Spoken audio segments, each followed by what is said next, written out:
Em alguns casos, em alguns músculos, a gente tem algumas peculiaridades, mas o conceito de melhoria de ponto fraco basicamente se sustenta na mesma ideia. Qual que é o principal ponto-chave de hipertrofia de um músculo? Muita gente fala sobre volume de treino, muita gente fala sobre ganho de força, muita gente fala sobre pump, muita gente fala sobre muita coisa. Quando, na verdade, o principal para hipertrofia é o que tudo isso faz no longo prazo, no sentido de acúmulo de trabalho. Certo? Então, vou dar um exemplo aqui. Se eu agacho hoje, com começo do ano, janeiro, 100 quilos para 10 repetições máximas. Se no final do ano, em dezembro, eu continuar agachando com 100 quilos para 10 repetições máximas, alguma coisa está errada, eu não evoluí. Porém, se ao longo do tempo eu venho ganhando e progredindo e aumentando e chego no final do ano agachando com 150 quilos para 10 repetições máximas, o que é que aconteceu comigo? Ao longo do tempo eu vim tendo um acúmulo de trabalho. Não é o peso em si, não é quantas séries eu fiz, mas esse acúmulo. Entendeu? Então, esse acúmulo de trabalho, ele tem sido ditado como o principal fator ali para hipertrofia. O acúmulo total de trabalho. Acúmulo total. Independente de como você traz esse acúmulo. Tem formas mais simples, tem formas mais rápidas, tem formas mais sólidas, mas independente de como você traz, o que importa é esse acúmulo, esse percentual de acúmulo ao longo do tempo. Uhum. Então, por que todo mundo, por que os caras que hoje tem um físico muito denso e tal, treinam força? Porque eles acumularam trabalho com o ganho de força. A cada treino que ele faz, o cara tenta ganhar um pouquinho de força, um pouquinho de força. Então ele vai acumulando um estresse e no longo prazo ele tem um acúmulo gigantesco, e aquilo ali é um benefício bem grande para ele. Para melhorar ponto fraco, o que é que você faz? Acumula trabalho nele. Como que você for fazer isso? Você pode fazer isso ganhando força, você pode fazer isso aumentando o volume de treino, você pode fazer isso aumentando estresse metabólico, você pode fazer isso os três de maneira periodizada. Entendeu? Então, para melhora de um ponto fraco, teve uma frase que o Ruff Diesel falou uma vez que eu acho magnífica, que diz assim: como que você quer melhorar um ponto fraco no seu físico e treina tudo por igual? Treina tudo do mesmo jeito. Treina todos os grupamentos musculares por igual. Não faz sentido.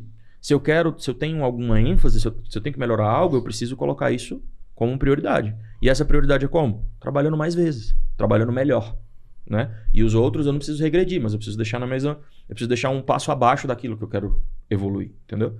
Então, sei lá, se eu quero evoluir o bíceps, eu preciso começar a planejar o meu treinamento para que o acúmulo de trabalho no bíceps seja maior. Como que eu vou fazer isso? Tem milhões de caminhos, né?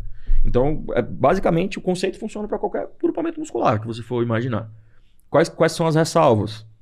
Se eu preciso de uma melhoria num ponto muito específico. Aí a gente tem que trabalhar com um pouco mais de biomecânica envolvida. O que seria muito específico? Por exemplo, quero melhorar aqui a parte distal do vasto lateral, mais próximo da coxa. Tá. Entendeu? E aí eu preciso de um ajuste um pouco mais detalhista, que ainda também não tem muitos dados, algo muito no feeling, né?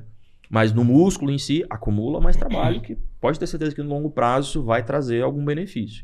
E aí tem um outro ponto também, que é tomar cuidado com esse acúmulo. Não é simplesmente, eu vou dobrar o trabalho que eu fazia para musculatura.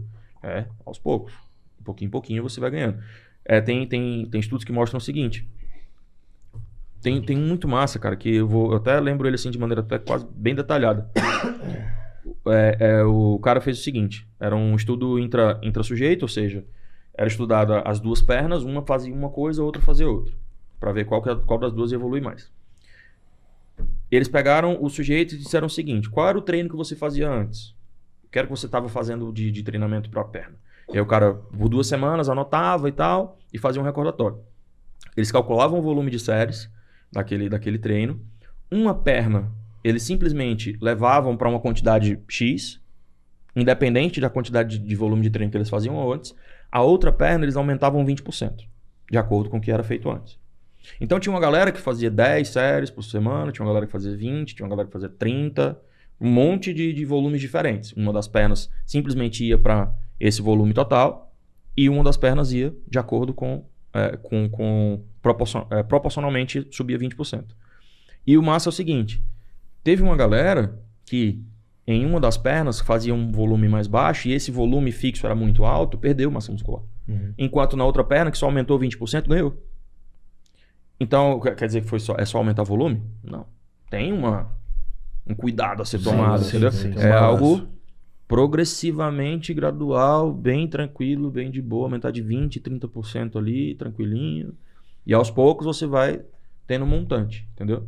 20%, 30% do quê? Quantidade de séries, tente aumentar o peso, toda sessão de treino. E assim você vai acumulando. Se você tentar fazer isso de uma vez só, a probabilidade da merda é muito grande. Ué, você acredita naquela teoria de começar o treino pelo ponto fraco, porque você vai estar mais descansado e Sim, tal? não é Você só acha teoria. legal? Tem muito Tem sentido. paper? Tem. Prioridade glicogênica, cara. Você tá com a quantidade de glicogênio bem mais alta, então você tem mais performance de treino, entendeu?